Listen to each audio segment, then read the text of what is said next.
Okay, here's another one of the homework problems from section 3.4, and this is number 22. This is particle motion.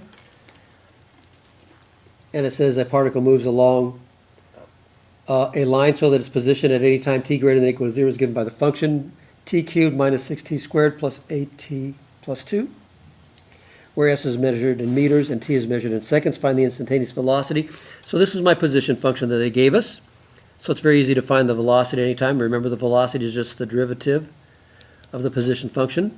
So I take the derivative of this, 3t squared minus 12t plus 8, and that's going to be my velocity function for any time.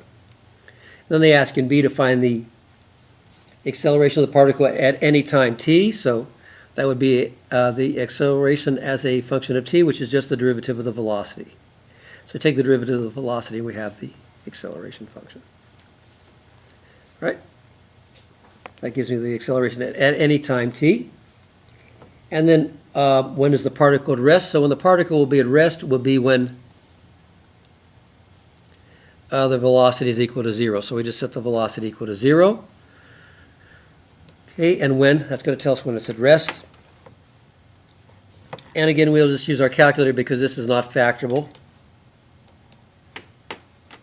So let's take a look at this. And what I did was, I know later I'm going to have to describe the motion, so I'm going to have to find the position and use the position function. So I put the position function in y1 and then I put the velocity function in y2.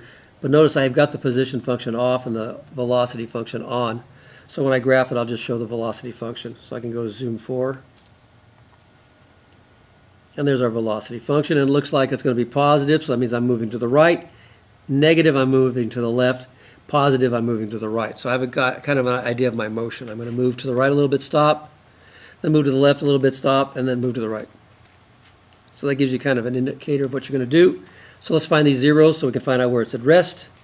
So I'll go to second calculate, and I'll go down to 0, enter, and left bound, so I'll find that cursor over there. There it is, I passed it. There's a good left bound, enter, and a good right bound, enter. And no guess, and this is what we have. So 0.845 seconds, a little bit less than a second, and I've stopped. So I want to store that because I'm going to use it later.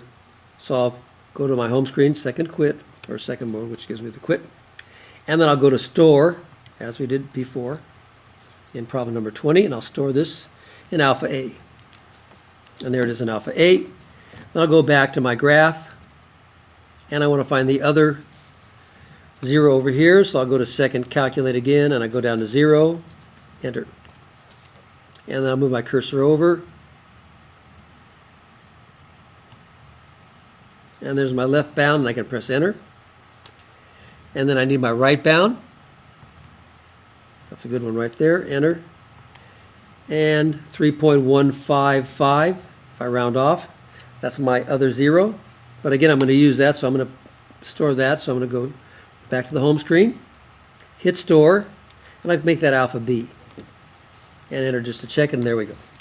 So those are the two times, 0.845 seconds and 3.155 seconds. That's when I'm going to stop. Okay? So we can fill that in here.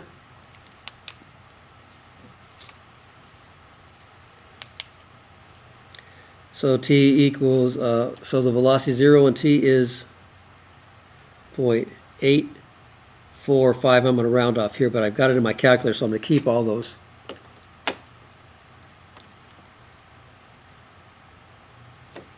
And that's in seconds. All right, and then I've got 3.155 if I round up to 3 places. But again, I'm keeping all those places in my calculator. So that's where it's going to stop. So I'm going to go right, stop, left, stop, and right. Okay? So that's the first 3 parts. And what we want to do is we want to finish this. So like I said, these take a little bit longer. So I'll put this on a part B.